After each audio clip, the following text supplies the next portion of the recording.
잇몸병, 혹시 치주염과 전신질환이라는 주제로 몇 가지 영상을 좀 나눠서 올려보려고 하는데요. 이게 이제 굉장히 좀 중요한 주제이기도 해요. 과연 입안이 건강하지 못한 사람들이 심혈관계 질환, 심장이나 혈관 문제 안 좋아질까? 결론부터 말씀드리면 잇몸병, 치주염이 있을 때는 심혈관계 질환이 발생할 위험도 굉장히 높고 이미 과학적으로 다 조사가 이미 되어 있고, 제가 또 감명 깊게 읽은 논문도 나중에 소개해 드릴 테지만 그 논문을 쓰신 분은 일반 의사란 말이에요. 치과의사가 아니라 어떤 태도를 가지고 심혈관계 질환이 있는 환자분들을 대해야 되는지도 쓰고 계셨어요. 그래서 제가 소개를 해 드릴 테니까 제 영상을 혹시 보시는 분들은 입안이 건강해야 내 몸이 전체가 건강할 수 있겠거니 생각을 하시고, 그럴 수밖에 없는 게 입안은 제가 늘상 말씀드리지만 변기보다 세균이 많아요. 세균 덩어리예요. 그래서 입안에 있는 세균이 우리 몸에 흘러 들어가지 않게 되고 입안에서 발생한 염증이 우리 몸의 전체에 영향을 안 미치게 되려면 입안이 건강해야 된다. 일단 기본적으로 알고 계시고 시작을 해보겠습니다. 치주염, 잇몸병이죠. 한마디로 치은염은 잇몸에만 염증이 생긴 거고, 치주염은 치아를 둘러싸고 있는 치주, 인대, 잇몸뼈 여기 염증이 생긴 건데 만성 다인성 염증성 질환인 거죠. 여러 가지가 복합적으로 원인이 돼서 치아 지지 조직, 치주, 인대, 잇몸뼈 등이 점진적으로 파괴되는 걸 치주염이라고 해요. 그런데 심혈관 질환과 치주염의 연관성에 대해서는 어떻게 생각해보면 되게 간단한 거고, 어떻게 생각하면은 정말 이렇게 생각할 수도 있는 건데, 우리 입안에서 생긴 염증이 전신 염증 및 염증 매개체가 증가되게 된 한 원인으로 작용을 하게 되고, 손상된 치주 조직으로 인해서 입안에 살고 있는 입안 세균 때문에 그런 미생물이 우리 혈류로 실제로 유입될 수도 있고, 실제로 뭐 심장 판막 질환이나 감염성 심내막염 있는 환자분들에서 배양된 세균들이 우리 몸의 다른 데서는 발견이 안 되고 입안에 있던 세균들이 발견이 된단 말이에요.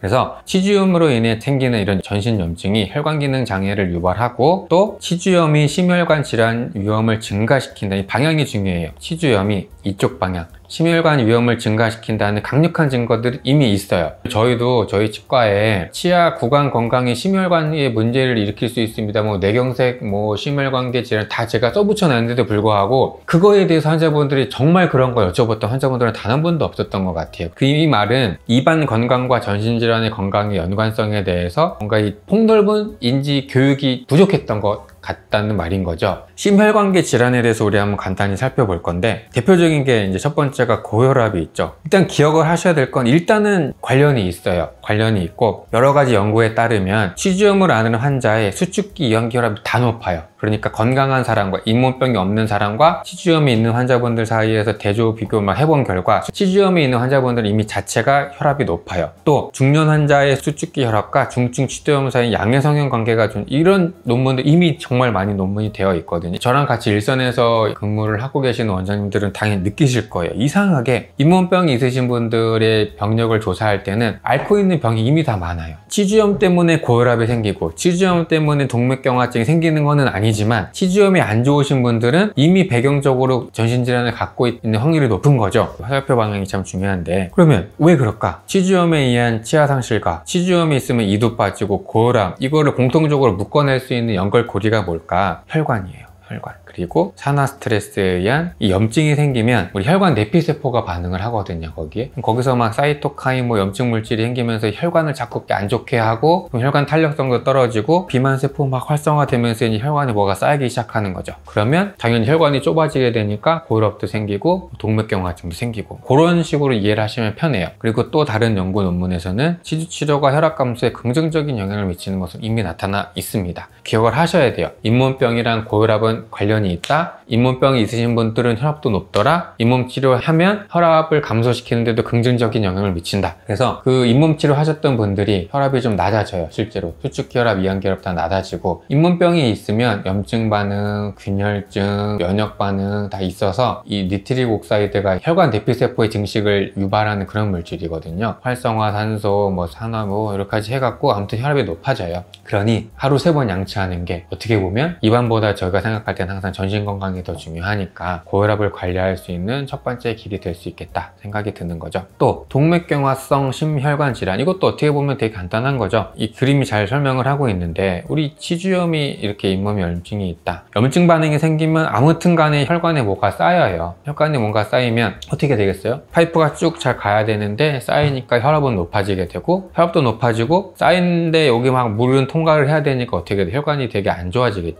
그러니까 동맥경화가 심한 심해지면 뇌출혈만 가는 게 다 관련이 있는 거예요. 그래서 동맥경화성 심혈관 질환도 마찬가지 잇몸병과 굉장히 관련이 있다. 마찬가지 이거 다 논문에 있는 내용입니다. 만성 치주염 환자는 더 높아요. 만성 권상동맥 심장 질환이 발생할 확률이. 그다음에 심장 질환에 영향을 미치는 뭐 전통적인 요인이 있고 비전통적 요인이 있는데 다 기억하실 필요는 없고, 심혈관 질환에 미치는 여러 가지 요인들은 새롭게 각광받고 있는 요인이 있는데 그 중에 하나가 치주 질환이 포함이 된다. 이거 되게 괄목할 만한 거거든요. 심장이 안 좋게 되는 여러 가지 요인들 중에 치주 질환이 있으니 치과 의사들의 어깨가 더 무거워져야 되는 거죠. 루틴 오랄 케어, 집에서 하는 것과 가끔 치과에 오셔서 관리해 드리는 것들이 전신질환에 정말 결정적인 영향을 미친다고 할 수 있습니다. 이제 감염성 심내막염까지 가면 되게 위험한 질환이 돼요. 우리 조금만 감염이 되고 열나고 그러는데 심장에 감염이 되면 얼마나 안 좋겠습니까? 근데 감염이 된다는 말은 세균이 있다는 말이고, 이 세균이 과연 어디에서 기원을 했을까 궁금했던 거죠, 각자들이. 그런데 이 감염성 심내막염이 있는 사람들의 그런 조직을 떼서 배양을 해보면 스트랩토코커스 관련된 세균들이 굉장히 많이 나왔고, 이 세균이 대부분 어디 있냐? 입안에 있거든요. 그래서 치주염, 또 충치세균, 구강에서 혈류로 박테리아가 전파될 수 있는 정말 궁극적인 요인이 될 수밖에 없어요. 그래서 한 연구에 따르면 감염성 심내막염 환자에서 42점, 이거 제가 볼 때는 훨씬 더 높을 수도 있거든요. 왜냐면 치주염 자체가 되게 흔한 질환이기 때문에 감염성 심내막염 환자의 42.5%에서 이미 치주염이 있다고 하고, 발치 후에 균열증 발생 확률이 꽤나 높거든요. 그러니까 발치하고 났을 때 입안에 있던 세균이 잇몸으로 막 퍼져서 세균성으로 나타날 수 있는 여러 문제들이 확률도 꽤 크다 이 말인 거예요. 그래서 치은염, 치주염 및 감염을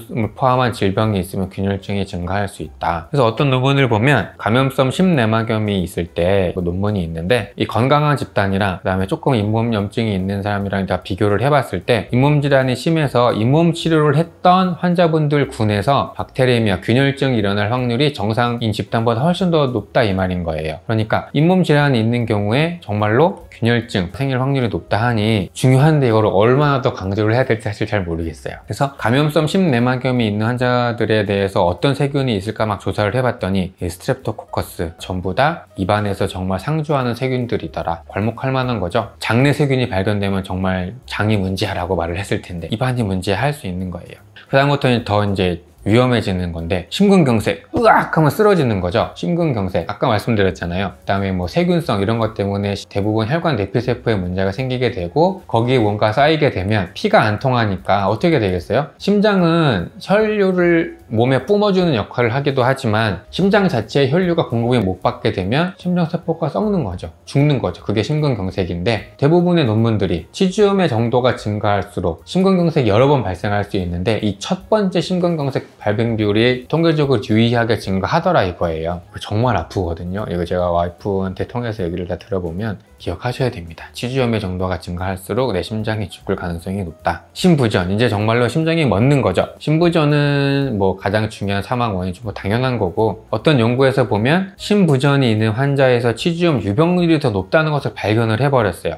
그럼 그 이유가 뭘까? 과연 어떤 영향을 미치길래 심부전까지도 갈까? 또 다른 연구를 보면 치주염이 있는 환자는 심부전이 더 빨리 진행이 된다. 화살표 방향이 서로 왔다 갔다 하는 거죠. 치주염이 심부전에도 영향을 미치고, 심부전이 있는 환자들을 추적 관찰해 보니까 치주염이 있는 환자에서 더 빨리 보고가 된다고 하니, 아까 말씀드렸죠. 혈관 문제인 거잖아요. 치주염으로 인한 염증 마커의 수치, 심부전과 직접적으로 연관이 되고, 치주염에 의해서 생성된 염증 매개체나 사이토카인들이 이제 심장에 구조적인 영향을 미친다는 거예요. 심장에 구조적인 영향을 미치게 되면 어떻게 되냐면, 심장 자체의 모양이 변한다고 생각하고, 심실모, 심박막 여러 가지 모양이 변한다고 하거든요. 그러니까 심부전이 올 수 있는 확률이 높아진다. 이게 이제 독일 사람들을 대상으로 시행했던 광범위한 주제의 논문인데, 연령이 증가할수록 치은염, 뭐 경도의 치주염, 심한 치주염, 이게 비율이 점점 높아진다 요건데, 치은염, 경도, 중증도의 치주염으로 가면 갈수록 심부전 환자 비율이 높아진다는 거예요. 인용 횟수도 높은 논문에서 제가 발췌를 해왔거든요. 이해하기 쉬운 그래프니까. 또 이 논문 보면 PWV니 뭐 여러 가지 해서 치주염이 있는 환자분들에서는 이 심장의 구조적인 변화가 있고, 그런 구조적인 변화를 측정하는 지표에서도 통계적으로 유의하더라. 그러니까 치주염이 있으면 염증 반응이 생기게 되고, 혈관 내피세포나 이런 까지 영향을 미치고, 그러다 보니 혈관 덩어리, 정말 혈관이 많잖아요 심장에. 그러다 보니 심장에 구조적인 변화가 생겨서 심부전으로 가게 된다. 기억을 하셔야 돼요. 그래서 이건 제가 정말 감명 깊게 읽은 논문인데, 이 논문을 쓰셨던 분이 의사겠죠. 치과 의사 의사 아니고 그냥 내과 의사일 텐데, 심혈관 문제를 다루고 있는 메디컬 닥터들이 가져야 할 자세에 대해서 잘 쓰셨고, 자, 읽어봐요. 제 영어를 잘 못하는데, 이 구강형 상태랑 이 심장을 다루는 것 스테이트 평가하는 데 있어서 잊지 말아야 한다는 게 굉장히 중요하다고 하죠. 심혈관계 질환이 직접적으로 이 치주염과 연관되어 있다는 것을 우리가 알고 있으니까 페리오돈탈 디지즈가 인펙셔스, 감염성이고 또 여러 가지 원인에 대해서 발생할 수도 있는 그런 건데, 항생제로만 다룰 수 없다는 것도 중요한 거죠. 기계적으로 제거를 해야 되니까. 따라서 내과 의사들은 이런 심혈관 질환을 갖고 있는 환자들을 평가를 할 때 입안도 잘 들여봐야 한다는 거죠. 왜? 치주염이 심혈관 질환에 영향을 미치니까 심장이 아파서 뭐 고혈압이 생겼고 뭐 관상동맥 질환이 있고 헐트 페일러가 있는 환자분들을 내과 의사들이 대할 때 과연 그 환자가 구강 건강이 괜찮은지, 입안에 증상이 없는지 평가하는 것 자체가 중요하다 이 말인 거예요. 평가를 해야 될 만큼 치주염과 심혈관계 질환의 연관성이 높다. 그래서 만약에 입안에서 이제 뭔가 염증이 있고 치주염으로 의심될 만한 것들이 보이게 된다면 내과에서들은 반드시 치주 전문의에게 의뢰를 해야 된다. 평가를 하고 스케일링, 치근 활tek술, 그 다음에 구강 건강 교육을 위해서 의뢰를 해야 된다고 결론을 맺고 있는 거죠. 또 뭐 국소적인 항생제를 사용하거나, 이게 이제 미노클린 같이 잇몸 안에 직접적으로 주입할 수 있는 항생제를 뜻하는 것 같은데, 또 헥사메딘 등 사용 같은 것도 중요하다고. 그러니까 치과 의사들 그리고 많은 환자분들, 일반 대중들이 인식하고 있는 치주 건강과 심혈관계 질환 사이에서는 제가 볼 때 아직까지도 괴리가 있어요. 아직까지도 제가 그렇게 치과에다가 크게 써붙여 놓고 환자분들 보라고 안내 자료도 배포를 했지만, 단 한 분도 정말 잇몸이 안 좋으면 내 심장이 안 좋아요, 당뇨가 더 안 좋아질 수 있나요? 물어보셨던 분들 아직 한 분도 없어요. 다만 제 영상을 보고 계신 많은 분들이 이제는 입안 건강과 내 전신질환의 관련성의 중요성을 제가 표현하지 못할 만큼